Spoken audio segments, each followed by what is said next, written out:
Chỉ còn khoảng một tháng nữa, lễ hội pháo hoa quốc tế Đà Nẵng năm 2018 sẽ chính thức diễn ra. Hiện vé xem pháo hoa đã bắt đầu được bán ra với mức giá từ 300.000 đến 2 triệu đồng mỗi vé, trong đó giá vé cho trẻ em được ưu đãi là 50.000 đồng một vé.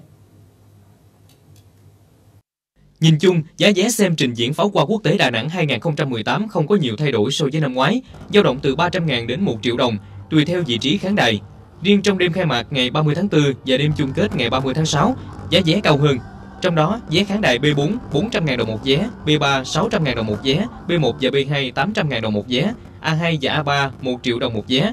Còn vé đối với khán đài VIP A1 là 2 triệu đồng một vé. Mức vé dành cho trẻ em trong tất cả các đêm pháo hoa là 50.000 đồng.